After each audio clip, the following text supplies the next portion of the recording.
This is a momentous edition of the Spring Nuts Cafe. I cannot even begin to express our honor and gratitude for our guest tonight. This man needs no introduction, but hey, when has anyone ever stopped the warden from yapping? So yap I will.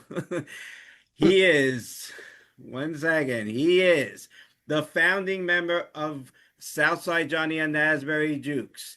He founded the amazing band known as the Disciples of Soul. He is the founding member of the legendary E Street Band. He is a Rock and Roll Hall of Fame inductee, architect of the Jersey Shore rock sound, founder of the Artists United Against Apartheid, writer of one of rock's greatest protest songs, Sun City, creator of the Underground Garage and a major champion of new rock artists, creator of Wicked Cool Records, iconic character Silvio Dante on The Sopranos, and creator, star, producer of Lilyhammer. And Lilyhammer was Netflix's first original programming series, making this gentleman part of an important moment in television history. Author of the amazing biography Unrecorded Infatuations, major accomplishment in his illustrious career, as we know, as this man came up with the Funky Mofos named Anthony, Ozzy, and Curtis. Entrepreneur of the oh so delicious Malvado Maple Mezcal, which I've had many drinks tonight before I came on the show.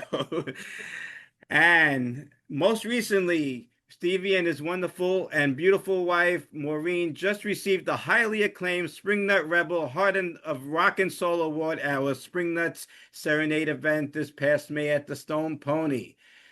Also, what? 1 second. There's more. The Enough. Okay. Enough. Nah, okay, 1 second. This is the best way. Yet, perhaps the most meaningful part of Stevie's legacy is not found in a record or a television show or an award for the Hall of Fame. It is found in the people he has inspired, the artists he has supported, the causes he has championed, the students he has reached, and the communities he has helped through Teach Rock. Okay, that is it. So, ladies and gentlemen, Spring Nuts of all ages, it's our honor and privilege to welcome to the Spring Nut Cafe a true rock and roll icon and one hell of a human being, Mr. Stevie Van Zandt. Welcome to the Spring Nut Cafe. Woo! Nice to be here.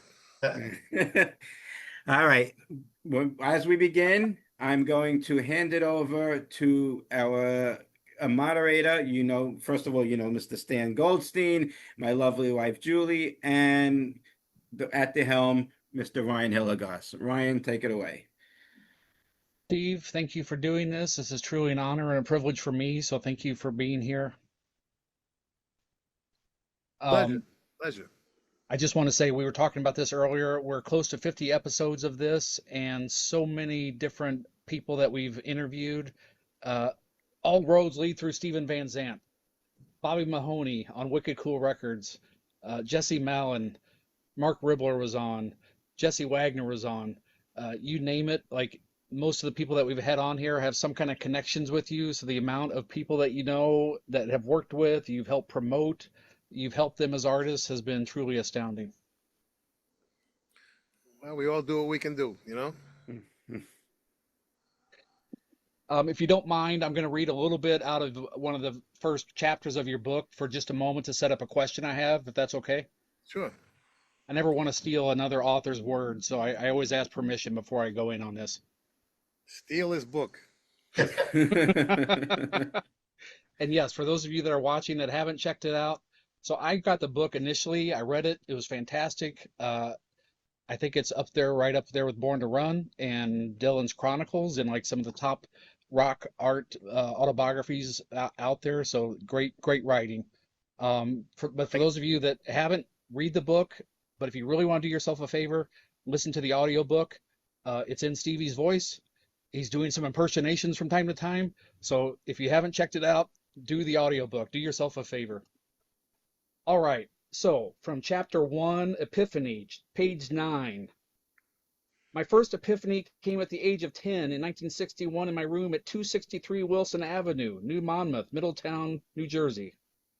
during my 55th consecutive time listening to Pretty Little Angel Eyes by Curtis Lee. That's what we did in those days. A song on the radio would stop your life and start it up again. Talk about the perfect relationship completing you. When you were a kid in the 60s, the right song completed you. It made your day. Owning a great record wasn't optional. You had to have it. That meant convincing your mom to drive you into town, and then with great anticipation and reverence, entering the teenage church, temple, synagogue, sweat lodge, known as the record store. Mine was Jack's Record Shop in Red Bank, which had a music shop on the other side of the street. It's where I bought my first guitar a few years later, and still there, incredibly. The store was a beautifully constructed place of worship, as ornate and glorious as any European cathedral. I'd go through dozens of bins to find the record I'd heard on the radio, take it to the counter, and give the guy my hard-earned 79 cents. Then back at home, I'd listen to it over and over again until it became a physical part of me. I just love that description of what the music, what the records meant to you, the actual physical activity of putting it on a player and listening to it over and over again. So that's at the age of 10. So I guess my question is, as a lead into that, is your love of music. Did it come from your family? Did anybody in your family play instruments? Were they listening to music on the radio? Not much, no. My father purportedly played trumpet once upon a time, but I never saw him do it. I know he had a trumpet in his room, but I never heard him play it. And he'd occasionally play a record or two, but not much. You know, it'd be like Arthur Prysock or that kind of thing. So no, it was not really a musical family at all. Just I was just a freak of nature. Just So like the rest of us. you were catching all this on the radio on your own. You're just flipping channels. You're listening to the radio on your own whim. Yeah, it was all radio in the beginning. Other than really, other than the Ed Sullivan Show, the variety show Sunday nights, who would have a rock act, but the rock shows wouldn't begin until the British invasion hit in '64, and then for a minute there, 64, 65, into '66, we had like 10 rock and roll shows on every week. I mean, it's unbelievable. You could see rock and roll on 10 different shows, and it only lasted like a year and a half, 2 years. It seemed like longer, looking back on it now, but it was only about a year and a half. The Shindigs and Hullabaloos and all of them. So it did go to TV for a minute in the mid '60s, but it was all radio, man. In the beginning, it's all radio.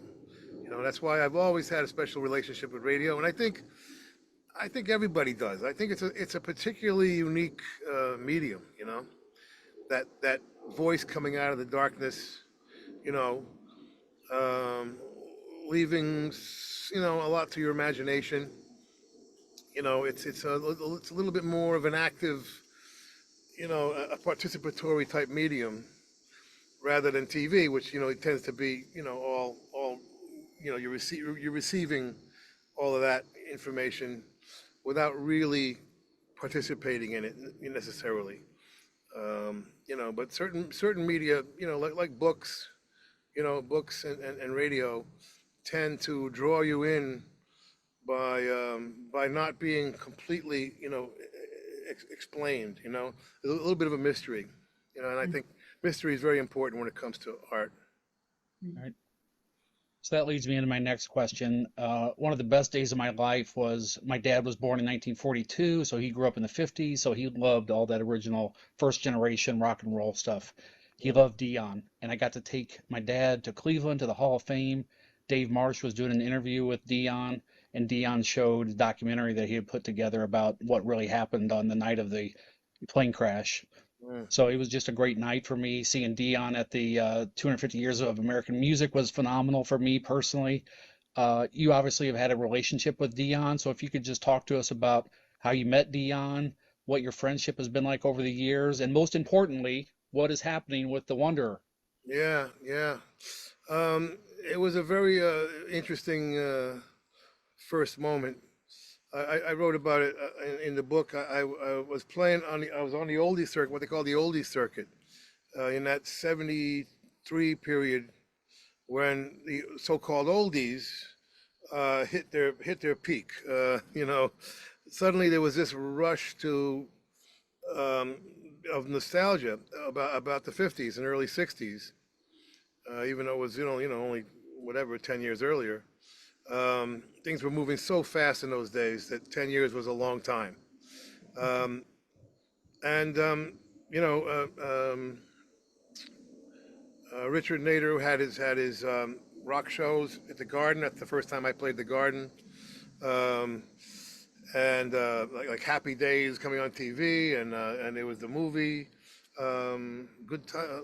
I forget what it's called now, but there was all kinds of '50s type activities, and there was an oldie circuit, which you never would have known had you not been on it. But it was unfortunately that when the British invasion hit, they put all the heroes out of work, Mm. and it was really a real tragedy. For some reason, those guys just got shafted. Not only economically, but also in that regard of if they had two hits when the Beatles came, they played those two hits the rest of their lives, and they're in their mid 30s, early 40s. You know, Mm. um, for some reason that generation, not really easy to understand, but every generation after that grew, with the artists. Um, the biggest acts in the '60s were the Beatles and Stones, and the biggest acts right now are the Beatles and Stones. you know, I mean, it's amazing when you think about it, right? Yeah. 60 years later, right? You know, Mm. but these cats, the cats who invented it, got put out to pasture. Mm. And so there was this oldie circuit where they played at hotels, they played Vegas, odd gigs that you wouldn't even have known about. And that lasted for a while. Maybe it may still be there, for whoever's left. Mm. But so I got on that oldie circuit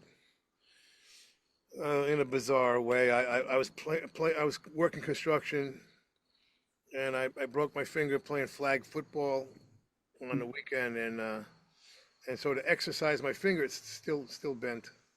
Uh, Mm. to exercise my finger, I joined this band playing piano. I can only play, simple chords. Not really a piano player. And it just so happens it was the old mods. It was some leftover guys from the old mods, which were two of one of the three great local bands. You had the mods, the Click, and the Motifs. Mm. The Motifs were in Freehold. The Click were in Red Bank, and the mods were like in Rumson. And I knew I'd reached a certain peak in my craft when both the Click and the mods asked me to join the band. I was very thrilled about that. But later on, skipping a few years, anyway, there was a couple guys had another band, and I was playing piano, and it just so happened the drummer in that bar band was a cousin of one of the Dovells, Hmm. and the Dovells needed a new backup group, so he said, they're gonna be playing Vegas. Now, this was very exciting to me at the time because Mm. I was a bit of a gambling aficionado back then, and I knew the whole history of Vegas. I was also a mob aficionado, even then, and it was very exciting. So I joined that band, and it turned out to be this oldie circuit. So I met all of those pioneers. I met them all. That's when I first met Gary Bonds. Met Little Richard, and everyone. So it was an important step in my sort of education, and it just lasted like a year. Oh, so right. I didn't answer the question yet, did I? So I'm playing Vegas, and the Flamingo, by the way, was the Flamingo, which was Mhm. especially important in mob lore. Mm. You might know. Um, so I don't know, I'm talking with, I got along good with the lighting guy or the sound guy. I forget. So he says, "Yeah, you want to see something?" So he brings me all the way up to the top, the high balcony, and we're looking down, and suddenly I hear Robert Johnson. Now, Wow. Wow. that's about the last place you expect, to Huh. hear Robert Johnson is the Flamingo Hotel in Las Vegas, right? You know, Mm. I'm like, am I hallucinating or what?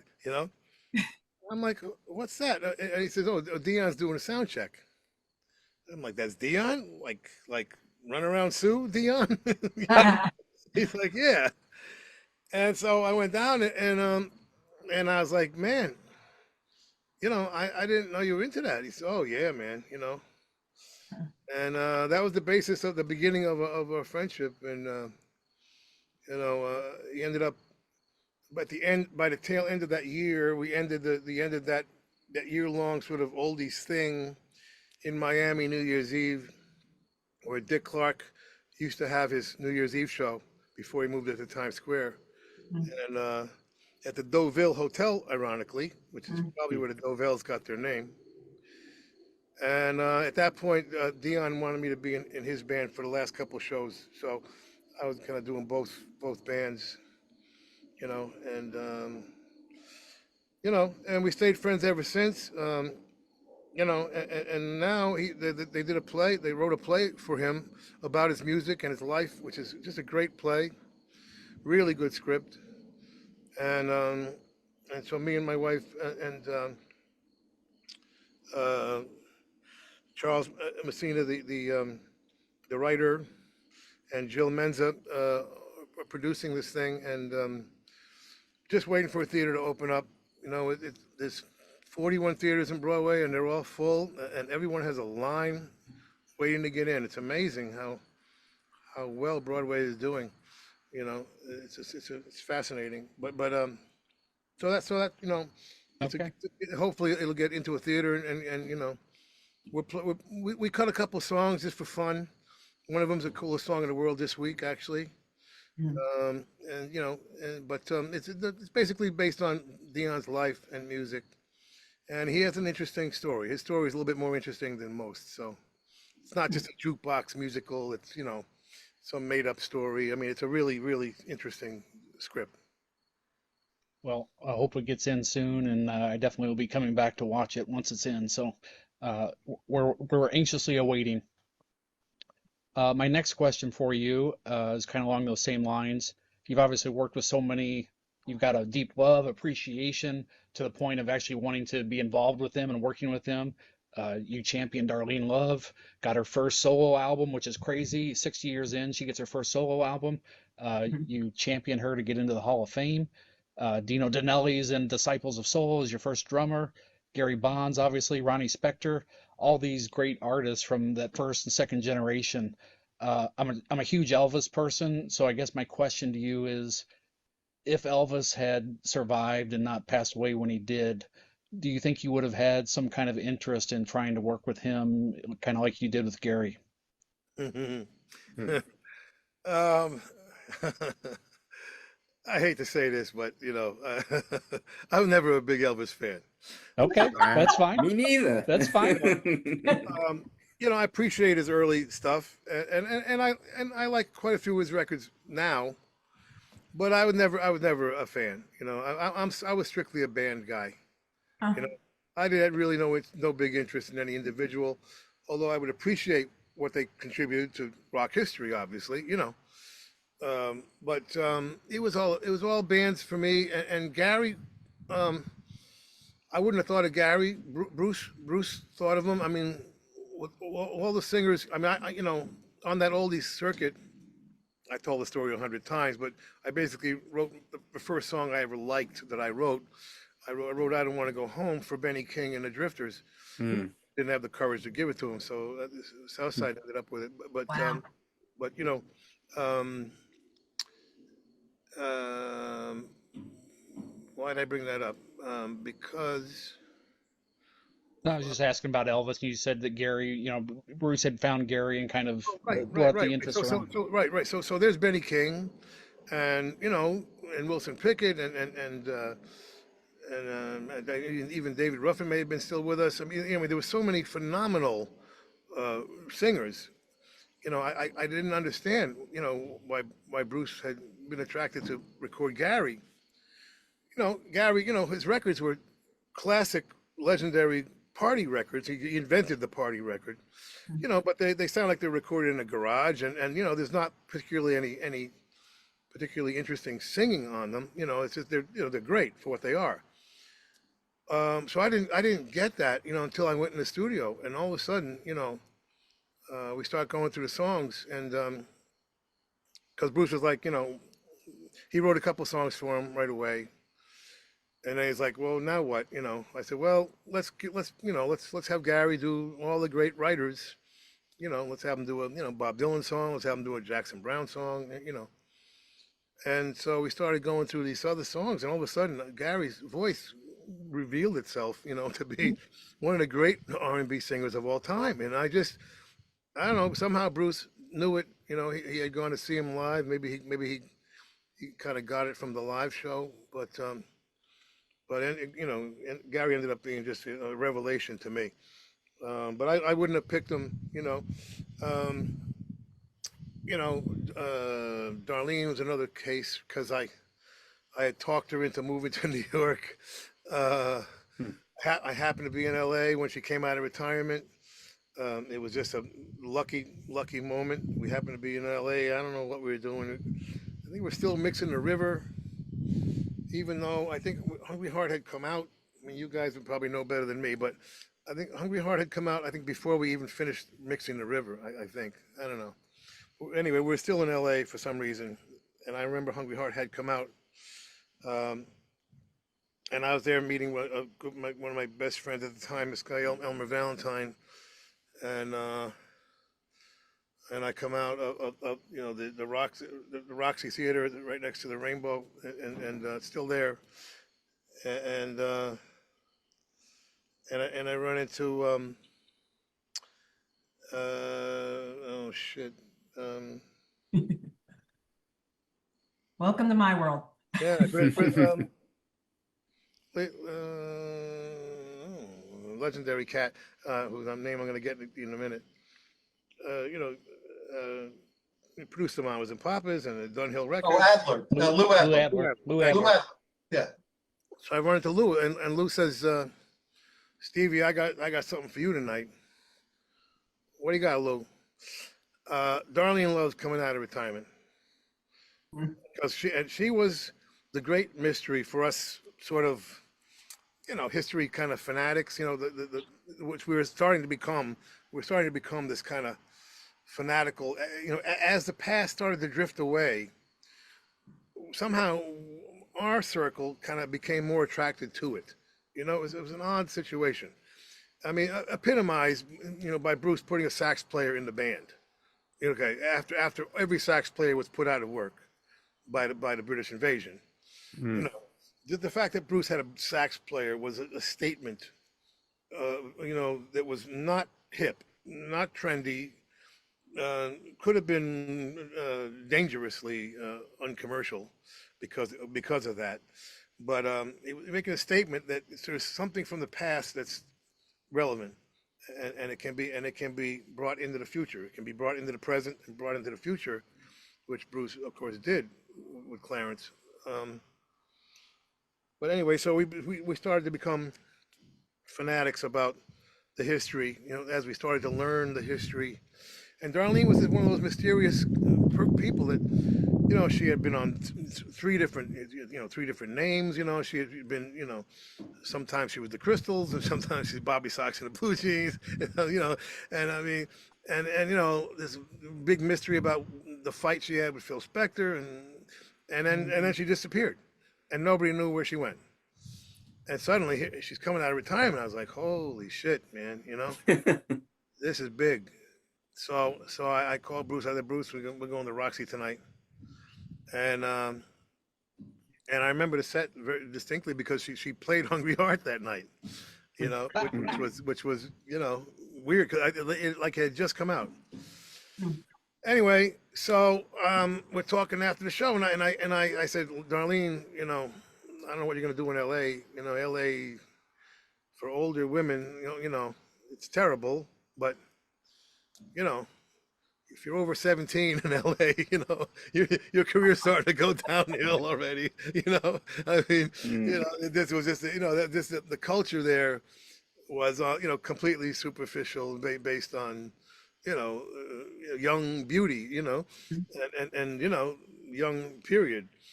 And I said, man, I don't know what you're gonna do in LA, Darlene, but you should come to New York because we'll figure something out. New York still has, that kind of cultural integrity, that LA never had. I mean, those of us who know the history, of course, there are exceptions. Of course, there are, but it was never, it was never a cultural center. Only for that one moment in Laurel Canyon there, that Laurel Canyon moment, of course, and everything related to that. But that was a blip on the radar screen. That was unusual. Most of the crap was coming out of the Brill Building, and in New York, period. So I talked her into moving to New York, and then couldn't figure out what to do with her. I mean, nobody wanted to sign her. I mean, she's not going to fit in any category on the radio. And luckily, I got her some gigs, and she ended up doing a Broadway, off Broadway, and Broadway, and got the Die Hard movie, which was great, and managed to get some work and then finally Chris Columbus said he needed a song for a movie, and I said, oh, this is the perfect opportunity. I don't have to worry about radio. I don't have to worry about record company.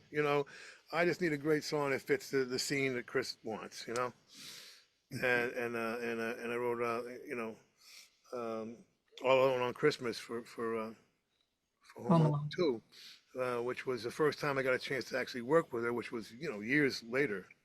Mm. And then I go see her show every year, at the at B King, whatever. She do the Christmas show every year, and right after that, whatever, whenever it was, I'm sitting there with Maureen one night, and she went into one of her songs, the gospel song that we cut on the first album, and I was just like, I can't bear the thought of the world not hearing this woman. I can't live with it anymore. You know.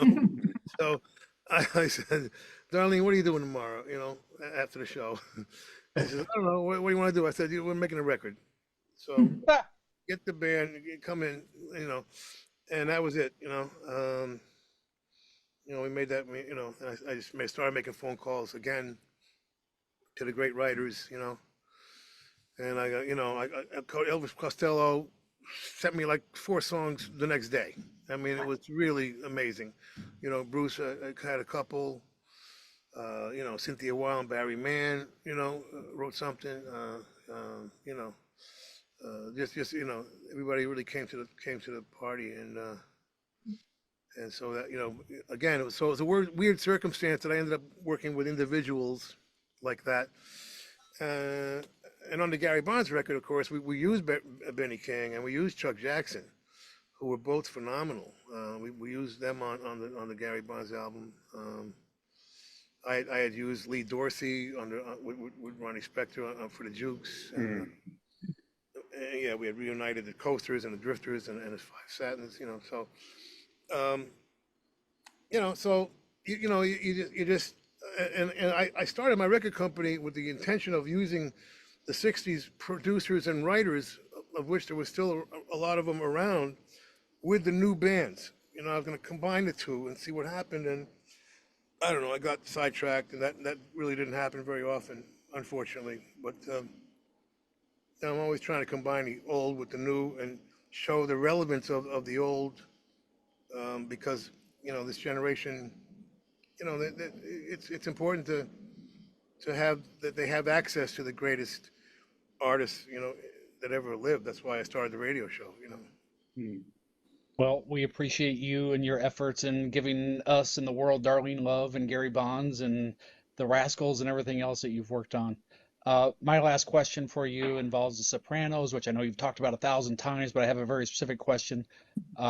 Just on behalf of myself and all of us here, condolences to you and Vinny's family about his passing recently. We just wanted to acknowledge that. So we know that you were close friends with him, so we feel sorry for that. I'm slowly watching the series again, and I just happened to catch Mr. Ruggiero's Neighborhood the other night, which is this episode where the FBI gets a warrant to put a wiretap in the basement at the Soprano home, and there's like 5 times throughout the episode where there's a mashup between the Peter Gunn theme and I'll Be Watching You from the Police, and it was Yeah. just such a great mashup of those two songs to comedic effect, dramatic effect, and it just knocked me out. And the music in The Sopranos is like one of the reasons why it was so successful and so good, and the music was used in such a great way. So I guess my question to you is if you could just talk about the relationship between you and David Chase and just the music side of it.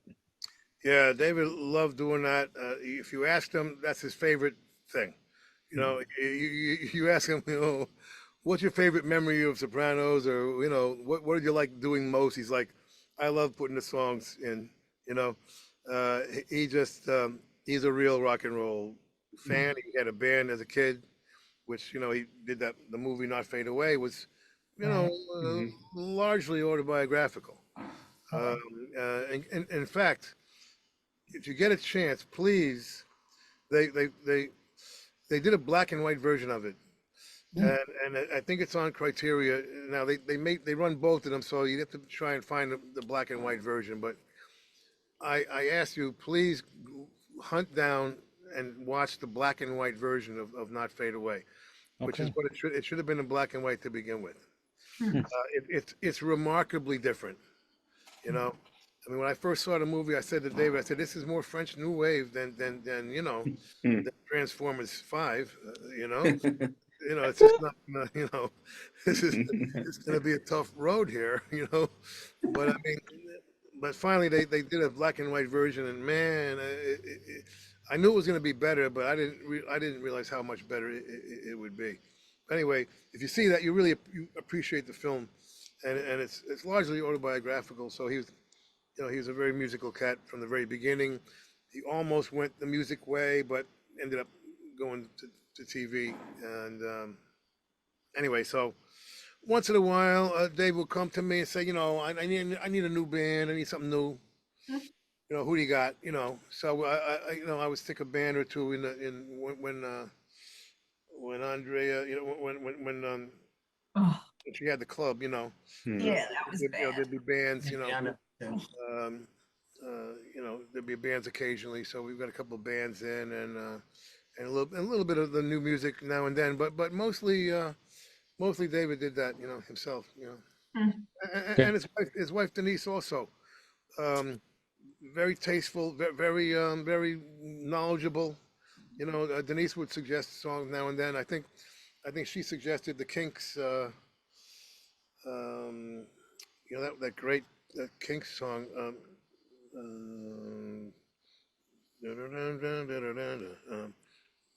uh, I Give me guess a little more. it, A it little was more. it was one of those things that was used as the score throughout the episode.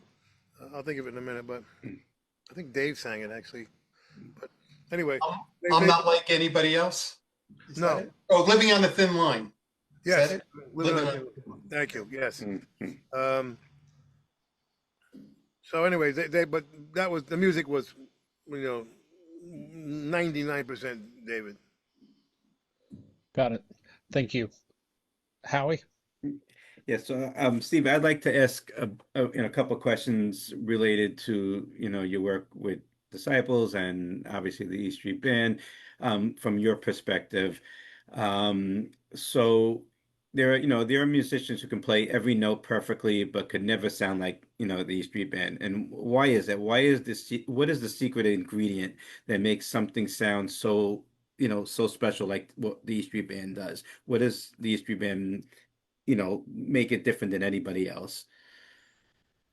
Great, great bands have a mysterious element. Okay, there's a magical chemistry that takes place with great bands. Mm. You know, we can try and analyze it all day long, Mm. but that's why when there's a great band, you know, I was guilty of this myself, as Mm. you know.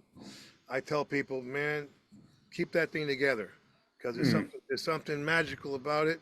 You want to do solo records, go do solo records, but come back to that band. You know, Mm. go back and forth. Don't ever break up a great band. You know, I think back, you know, and you know you can see why it happened, but you think back to like the Faces, for instance. You know, the best example. They were phenomenal bands. I mean, they were Mm. right there with the Stones at, Mm. at the Right. time. You know, Mhm. and then, you know, Rod had the solo success, and then, you know, Ronnie, you know, got offered the Stones gig, and I guess it was just, you know, tough to maintain it, but even then they should have kept it together somehow, you know. Uh, Mhm. that's a very dramatic example of it, but so you know, you got individuals coming together that may not be obviously in sync with each other or from the same exact background. I mean, the ultimate example of it, of course, is the Who. Mm. You know, four guys who not only didn't seem to like each other very much, Right. but um, you know, performed on their instrument in a way that the instrument was not supposed to be played. You know, Right. I mean, you know what I mean? They kind of switched roles, and so it was a completely original, magical experience. And you know, anyway, so sometimes Mhm. the personalities, you know, if you got to get past the personality conflicts if you can. Usually, if you can stick together throughout the conflicts that are inevitable, Mhm. um, you know, you're going to be glad you did, because there's something magical that happens. I mean, you know, the Ramones, you know, Joey and Johnny didn't speak, as far as I Right. know, like the last 10 years Hmm. of their existence. Mhm. You know, Johnny had, you know, married, you know, Joey's girlfriend. Right. You know, and yet there they were, you know, uh, being the Ramones every night, and you know, communicating that thing, and never, you know, didn't speak, you know. Shame. Oh, you know, and that's a good example of the band being greater than the sum of its parts. Being bigger than the individuals, bigger than the individual conflicts, bigger than the differences in the personalities or anything else. Sometimes that magic, you know, and the Stones had some of that too.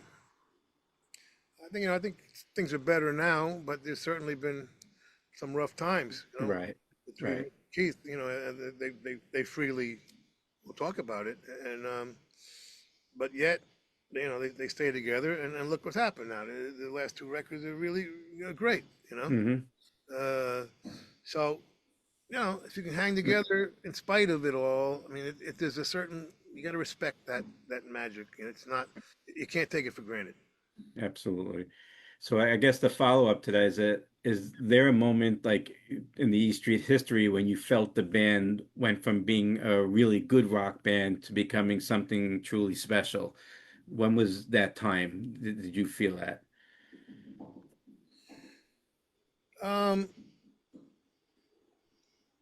well, the big step, I think, really the big step was um, Born to Run to Darkness. Really was Mm. the biggest moment when, you know, you kind of felt you were going from bar band to rock star. You know, Right. you you know what I mean. I mean, you know, that line got crossed there, and it was like, oh, we actually might make it. We might survive Mm. this. What I mean? Mm. You started Mhm. to think, you know, we got that incredibly important encouragement from Frank Barcelona, who Mhm. really saved the band. Um, he was the most important agent at the time, and a good friend of mine. I had hired him for the Jukes, and he was a guy with real juice. I mean, he was the real thing. Mm. And I got him to, like I said, you gotta sign Bruce, please. You know, we're in big trouble here. You know, I mean, and he did, and he loaned him money. You know, and suddenly we're playing. You know, whatever. We started to play arenas. You know, they were mostly empty, but at least we were working.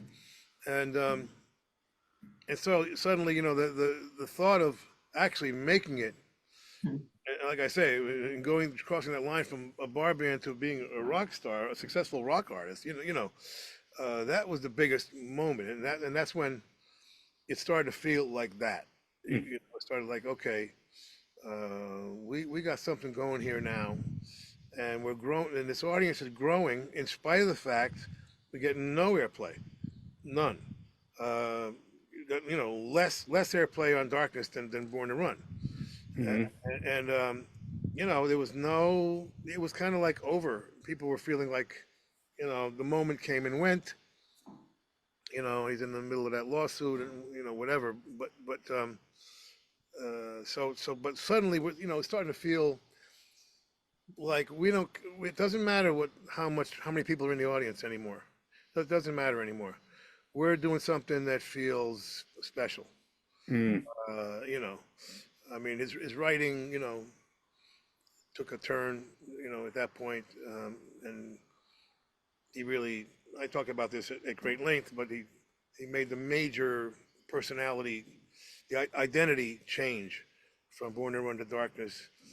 And the way I put it is, he went from leaving town on Born to Run to Mm. deciding to stay on Darkness. Ah, Okay, wow. Mm. and that moment of you know fighting with your father to becoming your father, you know, Mm. you know, you know, Mhm. or to at least speaking on his behalf, that was a radical, courageous move he made.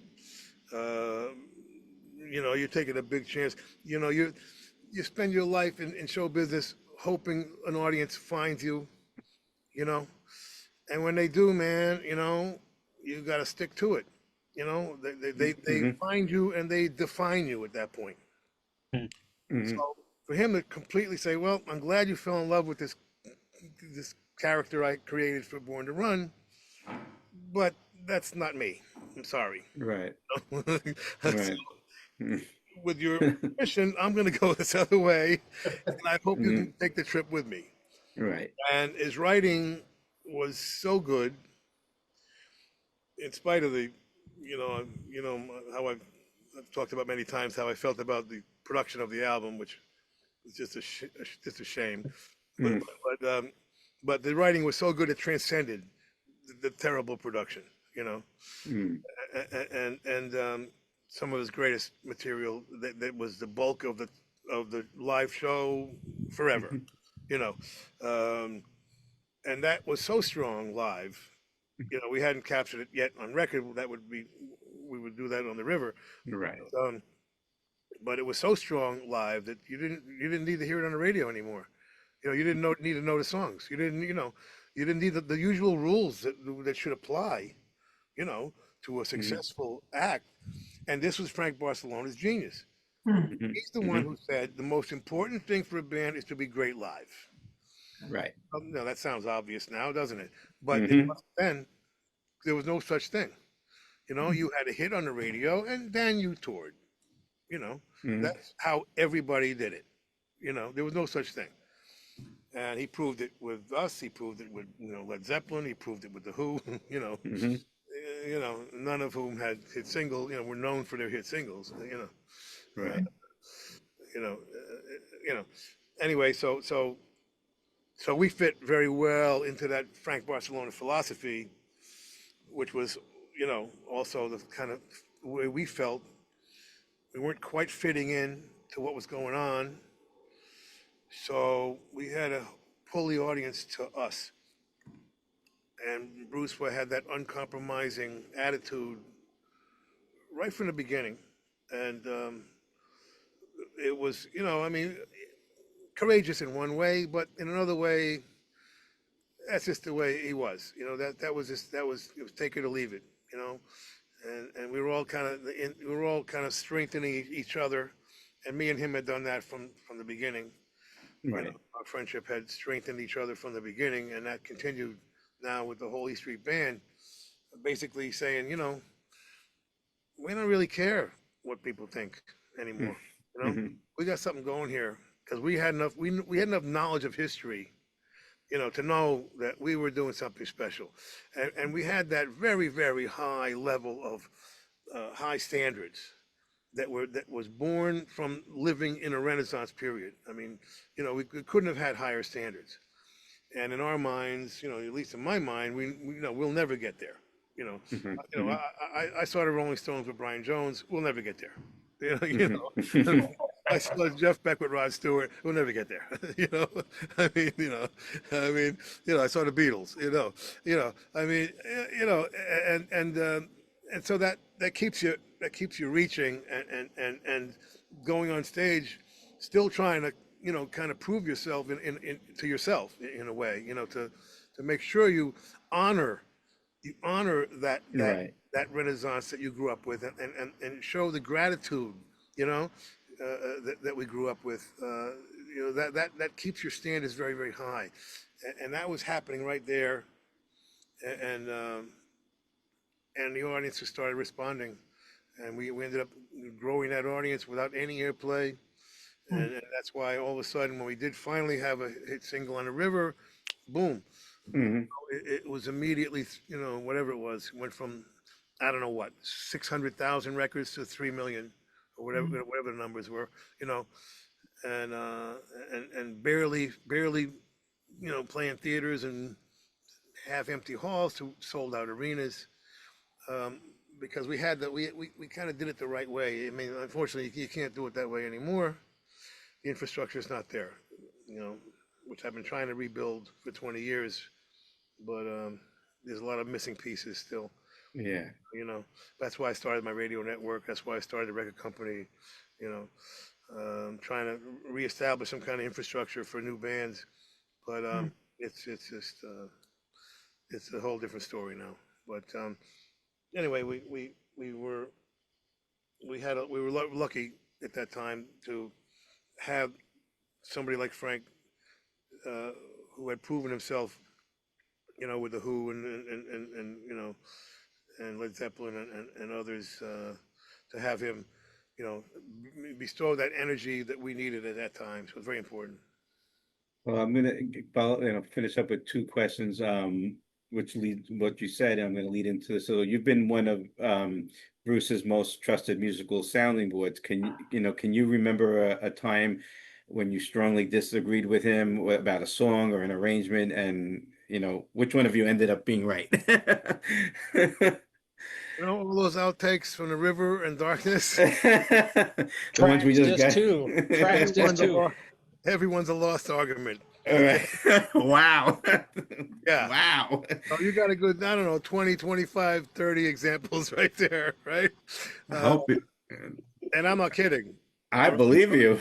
Those songs, like, are some of the greatest records ever made by anybody.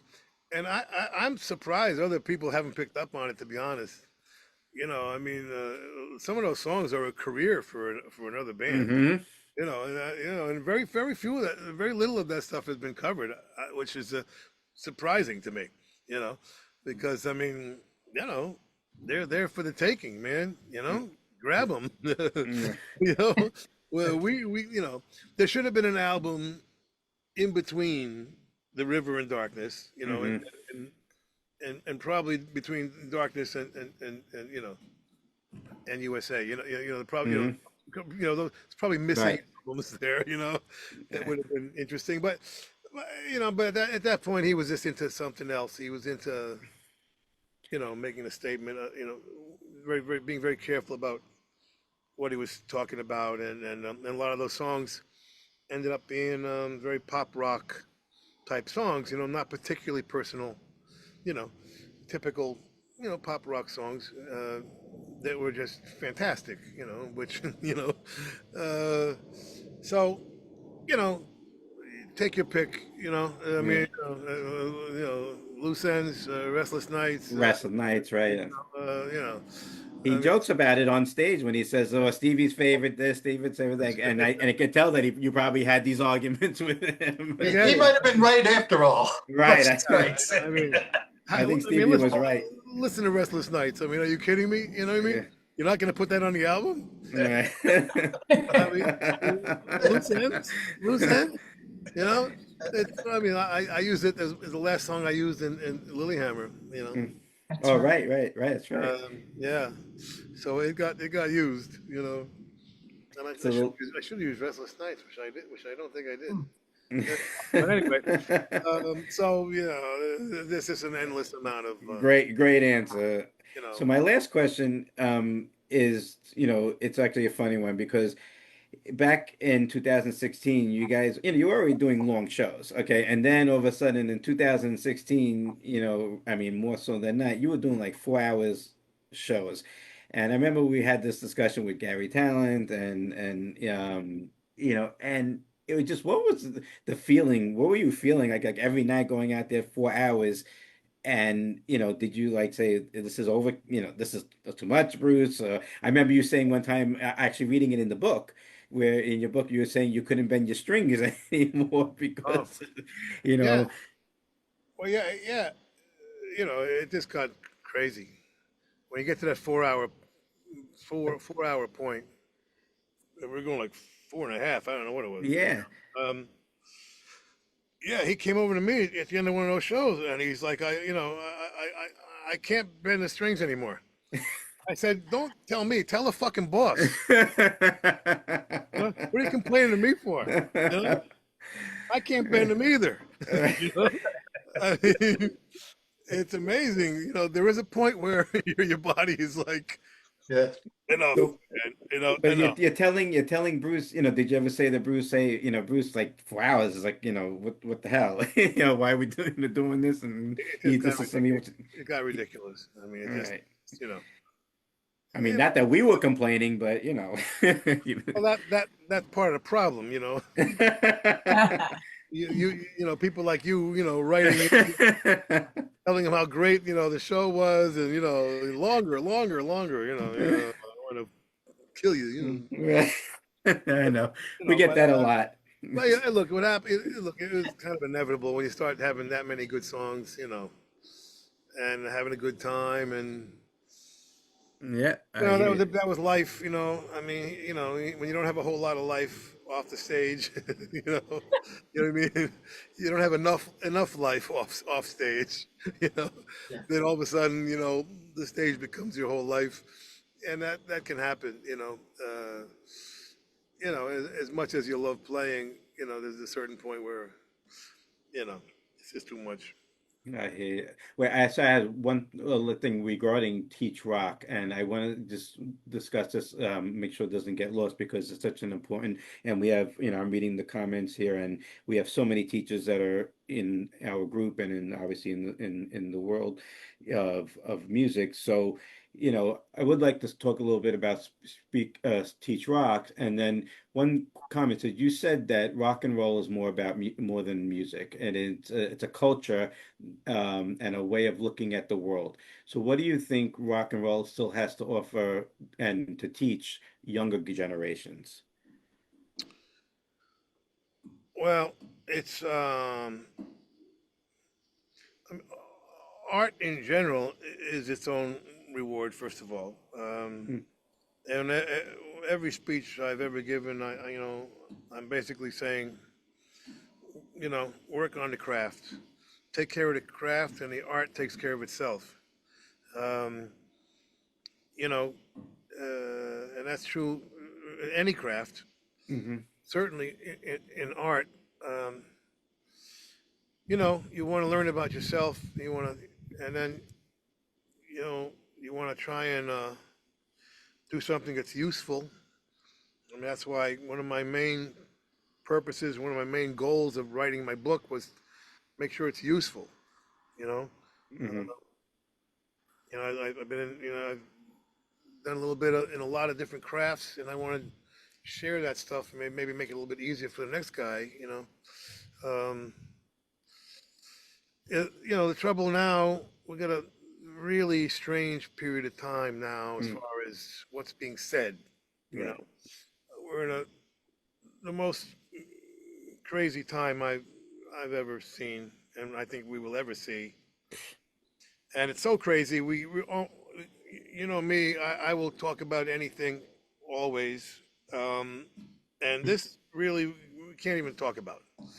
Uh, for the first time in my life, I'm seeing extremely dangerous trends going on, Mm-hmm.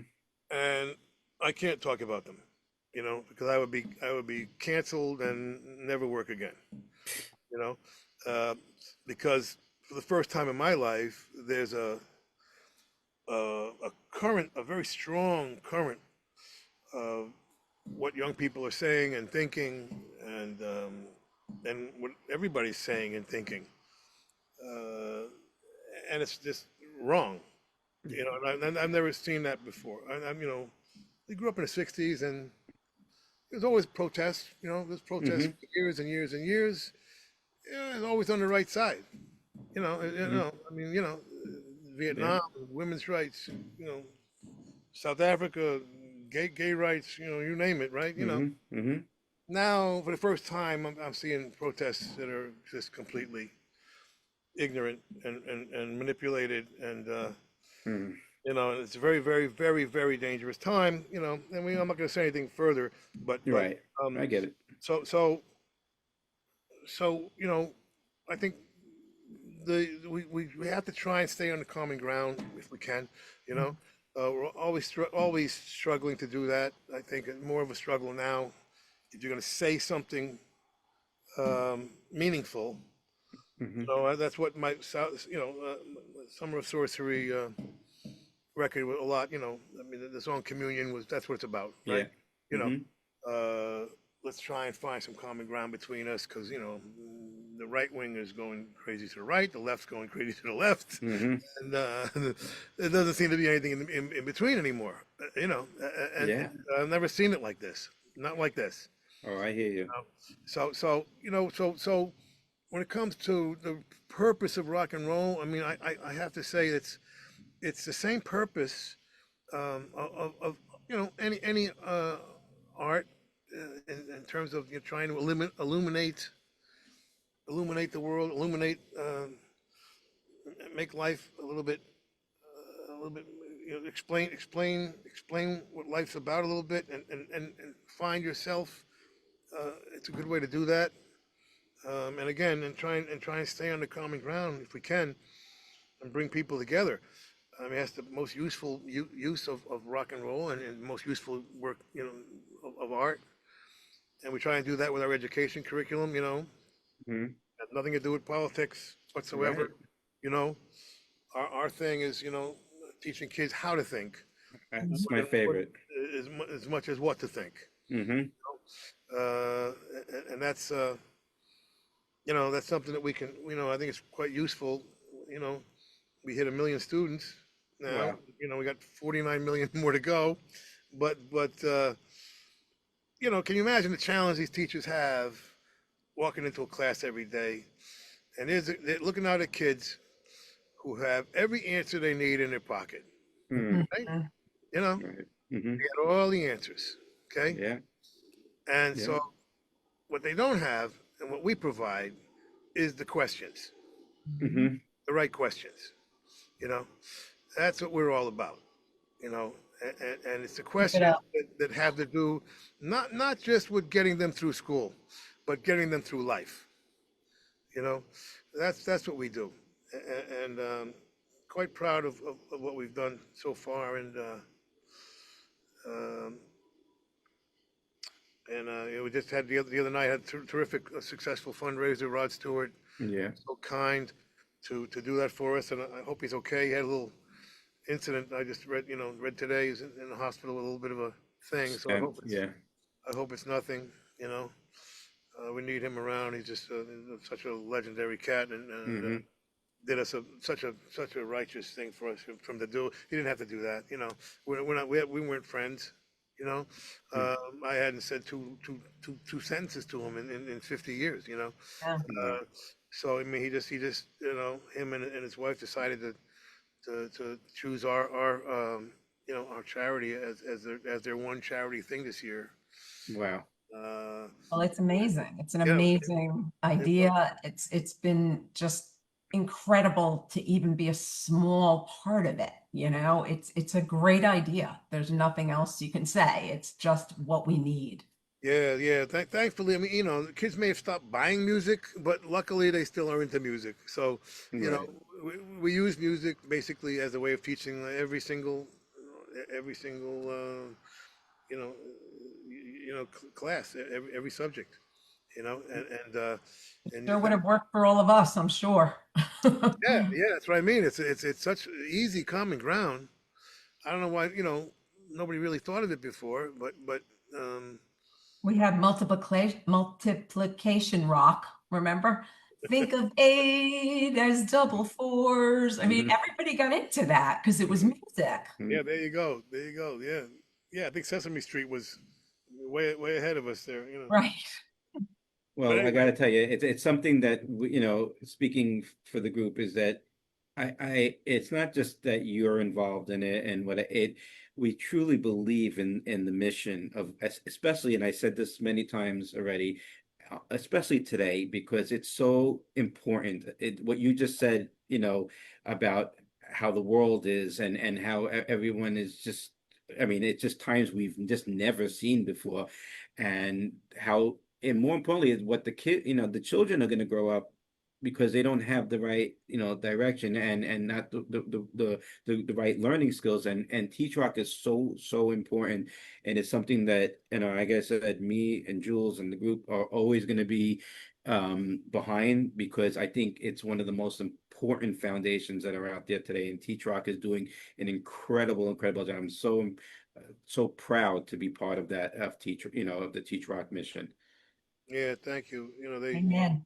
you know, we Well, you know, the more it's a little frustrating. You know, we can only go spread it so quickly. It depends on you know, what comes in that year, but Mm. I'm hoping at some point, you know, there's a thousand, how many billionaires in America, right? Thousand, mhm. 1,500, whatever the number is, you know. Yeah, All we need is one, okay? yeah. You know, to like see what we're doing, realize that we are doing something very special, and hit us with that $100 million endowment, you know, Hmm. so that we know that we're going to be there forever and live off that interest, you know, as a solid base, you know. That's all, you know, and I'm hoping that happens Yes. because you know it's such a struggle every year, you know, doing everything we can, you know, and of course, you know, Bruce has been so generous, allowing me to do the fundraising on tour, you know, Hmm. and that's where, you know, a lot of our money comes from. So when we're not touring, you know, thank goodness for Rod Stewart and you know, whoever else is going to help us. But it would be nice to have that $4 or $5 million base on the interest on the 100 million. You know what I mean? You know, Hmm. just to kind of like be a solid ground and then go from there because we can only expand as fast as the money comes in. You know. Well, thank you. I'm going to hand it over to Stan. I know he has a couple of questions for you as well. Steve, first I admire your background. It doesn't look like you're in New York City anymore, and there's airplanes been flying over your head, which is pretty cool. Yeah. Yeah, this is we're returning to our roots here. Good. Monmouth County. Yeah. You answered my question about Rod Stewart. I was going to ask if you had ever played with him before, and you ended up playing with him, what, twice in 3 nights at Jones Beach also. So is that a thrill for you, or Rod Stewart? You mentioned the Faces earlier, just to be on stage with him. It was thrilling, thrilling. I mean, you know, we just had some fun at the fundraiser, but then he says, you got to come to Jones Beach, you know. And I'm like, well, what am I gonna do? Say no? Yeah, you know, of course I'll come, you know. And it's just thrilling. I mean, you know, the I'm not kidding. The Faces at that time were one of the greatest bands of all time, and you know, and Rod's. I mean, I talked about this on the radio show. I don't know if it's in the book or not, but Rod had like 6 albums in like 3 years. You know, the two Jeff Beck albums, you know, 3 solo albums and 2 or 3 albums with the Faces. You know, it's like 8 albums in 4 years or something. You know, and they're all amazing. They're amazing. Just this burst of of productivity there. And he just his catalog is quite amazing.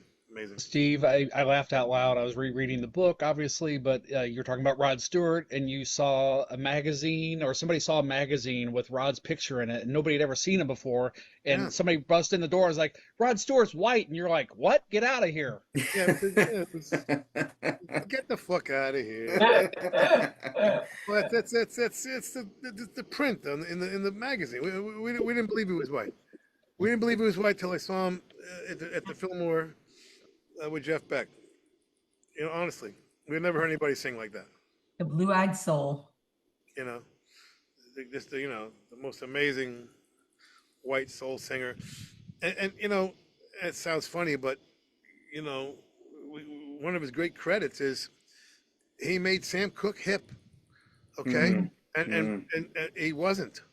Okay, I mean, when we grew up, it was part of our parents' generation. Kind of, it was like one step away from Perry Como, or I mean, You Send Me, was not cool, and then so suddenly Rod, obviously, who does he sound like? He sounds, like exactly like Sam Cooke. And all of a sudden, went back and re-examined Sam Cooke's catalog, and I went all the way back to the gospel stuff, and it was suddenly like, holy shit, this is arguably either him or David Ruffin, the greatest singer of all time. Pretty obviously, and I wouldn't have done that, and it wasn't just me, I'm sure. But we wouldn't have done that if it wasn't for Rod really, selling that particular individual, just like the British invasion in general turned us on to everybody. I never heard of Chuck Berry. Why would I? I never heard of Muddy Waters. Wow. I never heard of Little Richard. Why would I? Until the British people told us about those people. And then you guys did so many covers, and that turned all of us on to all of this other stuff that we never heard of. Yeah. I mean, that's the thing. It's finite, unfortunately. The Renaissance is finite at this point. Yeah. It's those 30 years, whatever, and it ain't gonna happen again for another couple hundred years. So I mean, anything you go back and look at right now is going to be rewarding, because it's just the talent was ridiculous. What was going on back then. But Rod's completely responsible for making Sam Cooke cool. I mean, it was just like, and now, obviously one of my favorite singers. I mean, I have, I don't know, half a dozen songs that are, basically inspired by Sam Cooke. That voice. Yeah. So, that's, My last question is just let's promo an event you got coming up at the new Bruce Springsteen Center for American Music.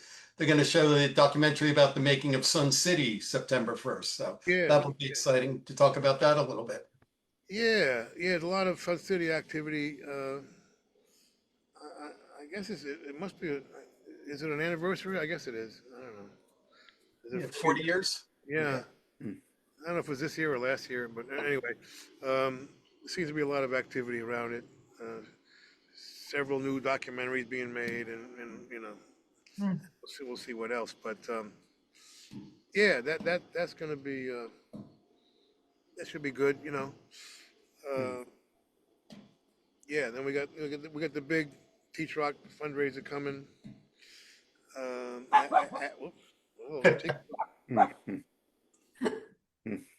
What's she hearing? Oh, the bug by the plane. It's just a plane.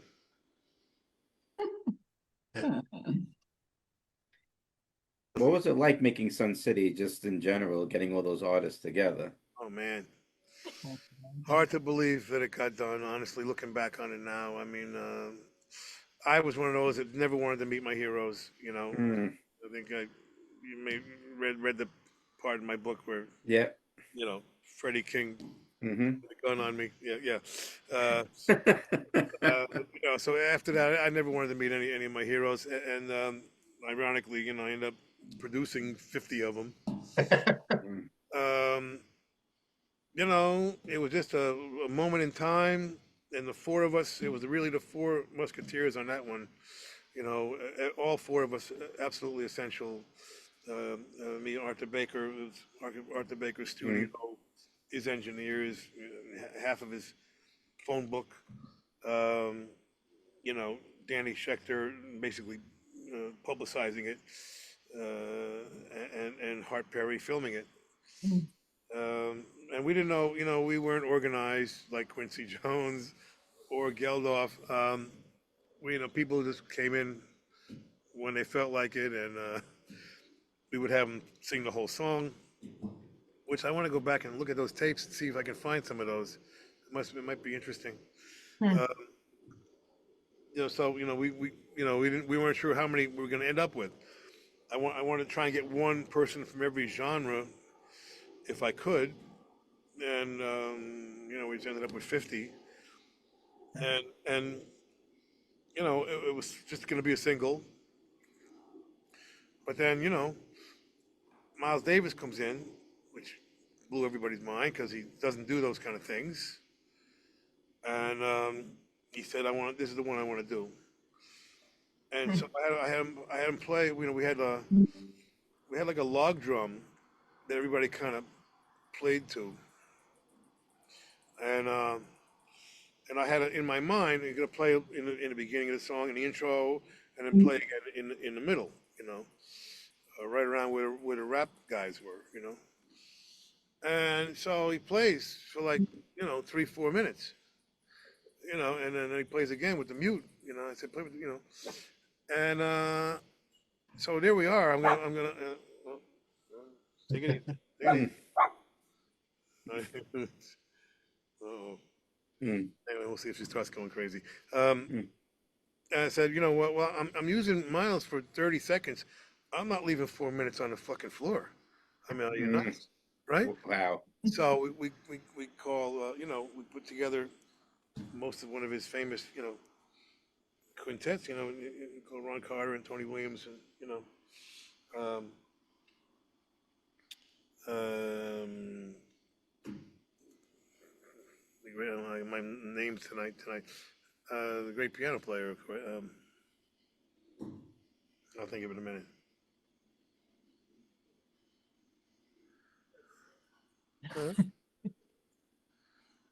I'll think of it in a second. Herbie Hancock. Herbie Hancock. Ah, Oh yeah, yeah. Yeah, yeah, yeah. And they played to Miles. So suddenly there was another song, and the rappers came in, and again, they 15 seconds at the beginning, and then we said, while you're here, go express whatever you feel like saying. Melly Mel goes in the other room, comes back 20 minutes with that great rap, mhm. and Arthur puts together this kind of montage thing, and suddenly there's another song, you know. Peter Gabriel comes in and starts just chanting this crazy chant thing Mm. against the log drum. Mhm. Overnight, everybody's, half the guys, doing cocaine and whatever. They're up all night, so they decide to put drums on it, and then, and then they put a keyboard on it. And then I came in the next day and I put a guitar on it, and that's another song. You know what I mean? So all of a sudden, it became the most organic album ever created.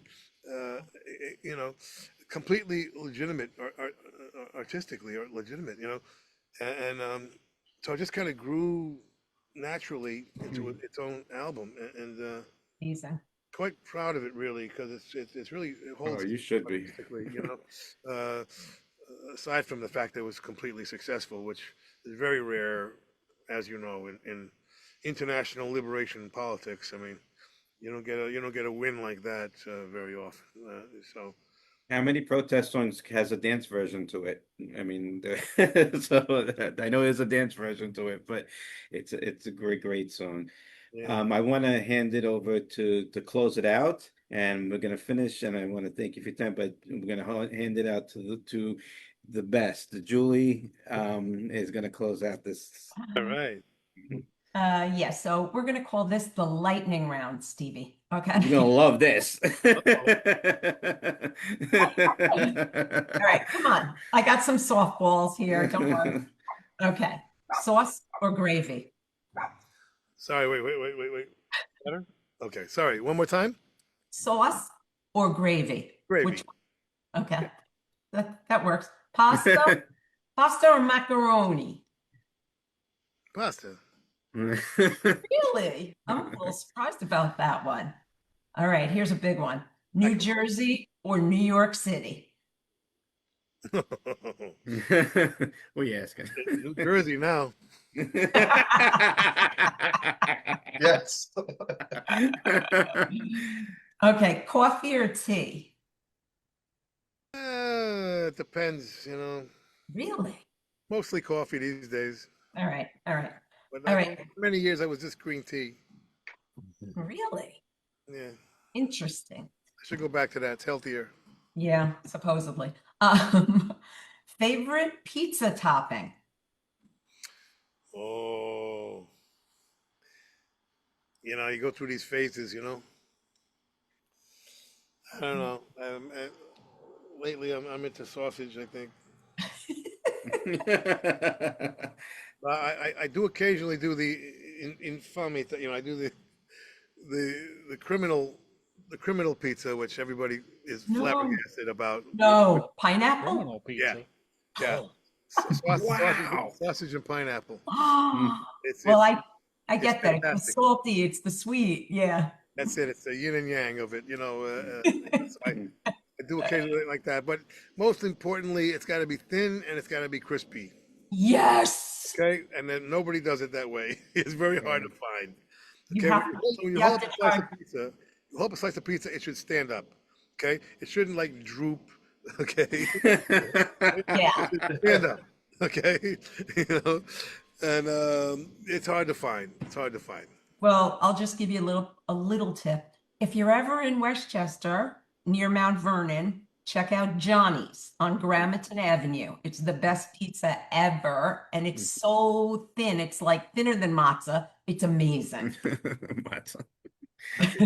the trip just for that alone. Okay, is there a song you wish you had written? Oh man, kidding me? Where you want to start? Whichever one comes to your mind first.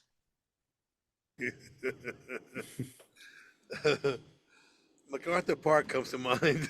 Wow. I love that song, Donna Summer. Donna Summer. Donna Summer. Richard Harris. Richard Harris, Jimmy Webb. Yes. I was so proud of Jimmy Webb, you know, on that first Darlene album. He's one of the phone calls I made. And he hadn't written for anybody in decades. Hmm. And he wrote for her, and he says, "What do you want?" I said, "No, nothing big. Just another one of those MacArthur Parks, you know."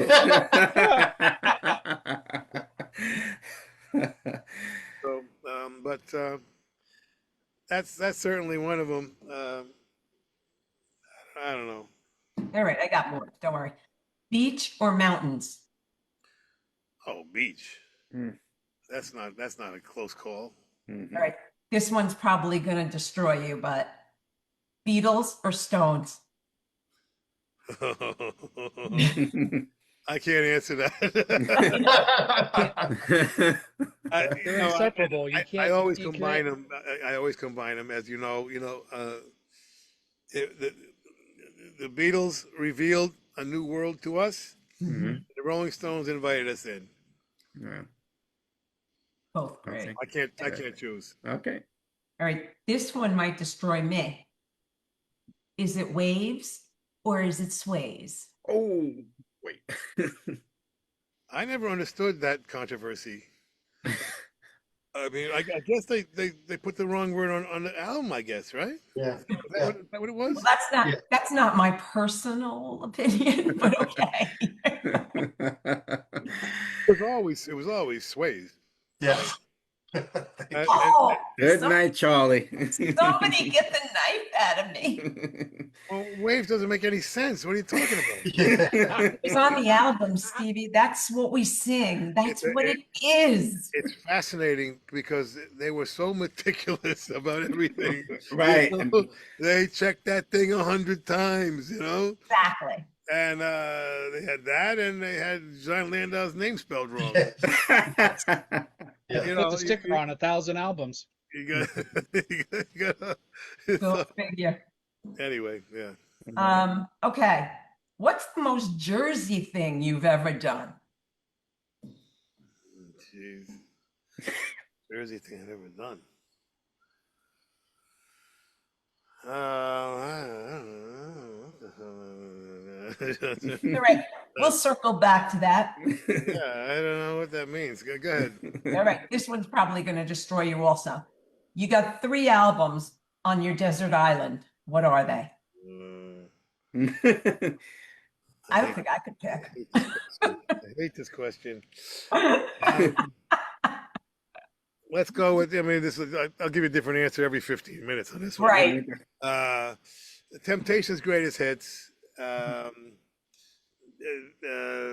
Revolver, and 12 by 5. Nice. Wow. Nice. Interesting. Okay. What is the best thing about New Jersey? At this point, the fact that it's not New York. I knew it. I love you, Stevie. Yeah. Let me not go into any further detail. Right. Yes. Well, You don't have to. none necessary. All right, here's a good one. If you could go back and be at any concert in history, which one would you pick? Hmm. Gotta be Bob Dylan with the Hawks. Yeah. Wow. I miss, that's a legendary. Yeah. Wait, where was that Oh, concert? they toured all over the place, but Yeah. Forest Park, Forest Hills. Maureen actually Oh, was really? there. Maureen saw them Newark, I think. Oh my God. Yeah, that was a big one. That one, and there was like 3 gigs when both Jeff Beck and Jimmy Page were in the Yardbirds. Oh, wow. I'd like to have seen that one too. Huh. Yeah, that must have been insane. Yeah, I mean, this was like just for 5 minutes. It didn't last long. All right, last one. Best piece of advice you ever got?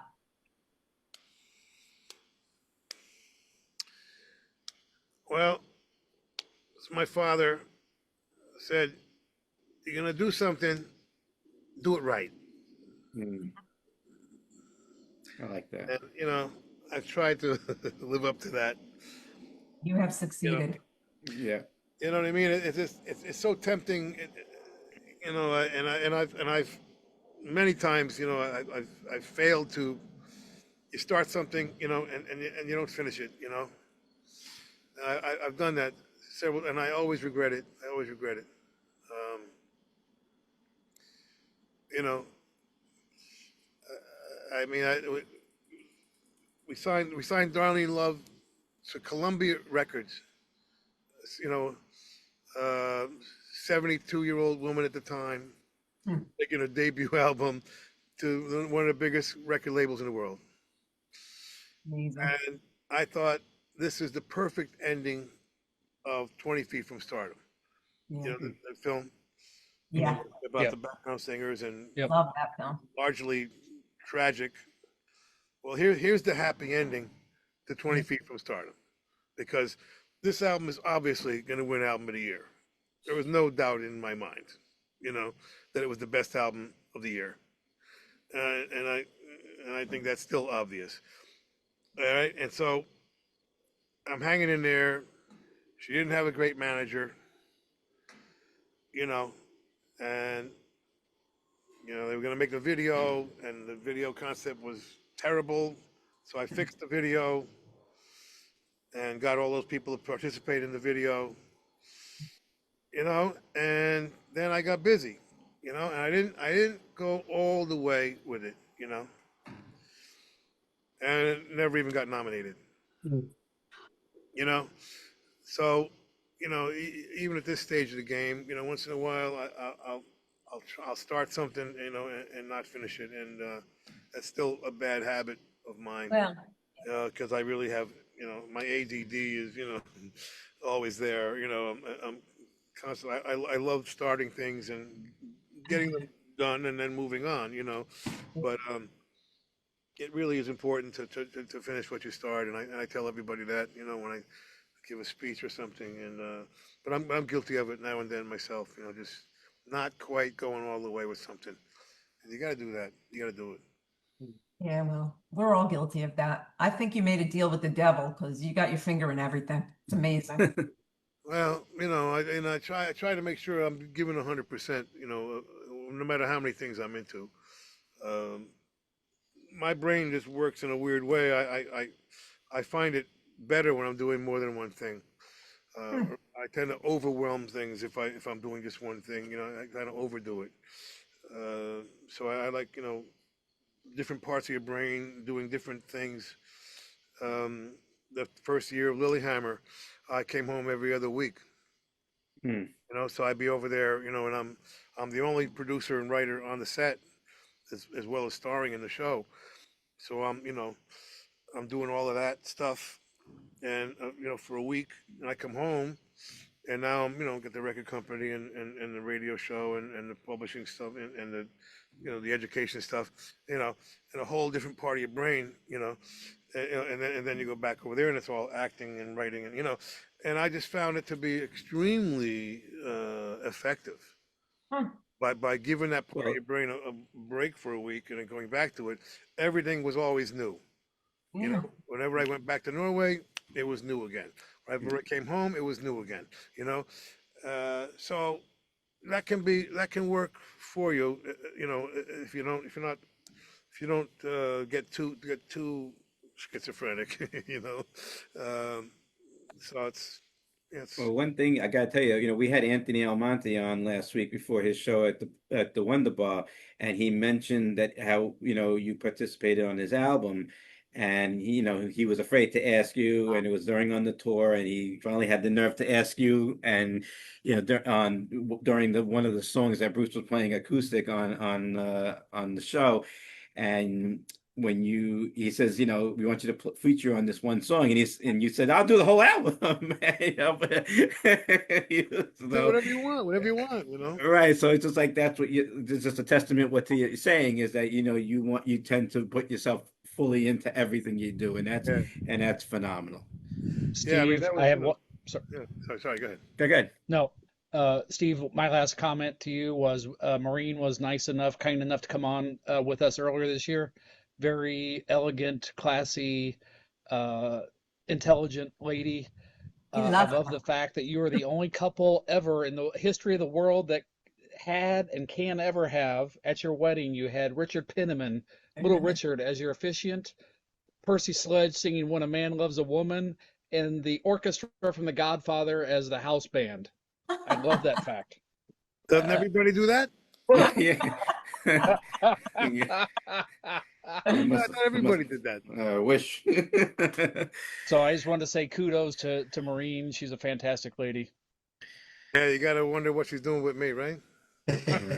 Gotta wonder. You gotta wonder. The power couple. Yeah. So I'm gonna close by I'm just gonna listen. I gotta ask the question because are we gonna see either Disciple of Souls or E Street Band or Stevie on the road this soon? Oh, I don't think so. And you know the one thing about about Bruce, you never know. Right. Uh, I hear there was no tour booked this year either, but we did one. you. I almost screwed up my serenade, but okay. I mean, that was the most remarkable. I mean, it's like 6 weeks. Mhm. You know, that's impossible. It's Yeah. impossible to do that. But, Uh, George Travis is quite a wizard. But no, at the moment there's nothing planned, and Okay. Just throw it out there. no, yeah, no. Disciples, I'd have to like win the lottery, to get them back on the road. Well, know. we'll try, but All right, I'm so we'll invite you over for Shabbat dinner one week. Okay. all right. So Right. Stevie, on behalf of the Spring Nuts community, on behalf of Ryan and Stan and Julie and myself, I would, want to once again thank you for your incredible support, both to you and Maureen, who we love dearly, not just for coming on the show tonight, but for being there for the group, for Julie and I personally, for always having our backs and standing up for us, for you and Maureen's friendship, and for showing up at this year's Serenade, which was a huge highlight for us. I can't begin to tell you, for all the years of the entertainment and music, and obviously for Teach Rock, and most of all, for the East Street, speaking for the East Street universe, and once again for Spring Nuts, for always being a true mensch, Stevie, and I mean that from the bottom of my heart. Thank you for everything you have done for us. No, our pleasure. And it's really you guys' enthusiasm. It's full circle. It's a mutual energy exchange, man. Don't forget that. Without your guys' enthusiasm, what are we doing, right? So, you guys matter just as much for your enthusiasm and your supporting us. So, I can speak on behalf of the East Street Band and everybody else I'm involved with. That we owe you our gratitude also. Thank you, Stevie. Thank you. I Thank you. wish Thanks, give our Steve. regards, give our love to Maureen, and thank you, Sammy, and for the I forgot Tiggy. Sorry, I knew I was gonna get it. And Tiggy for being so patient tonight while I took your papa Almost away made from it. you. We almost made it. And we were good. Thank you so much, All right. Stevie. Have Thank a you, great Steve. night. Thank We you. love you, Steve. Stevie. We Thank love you. you.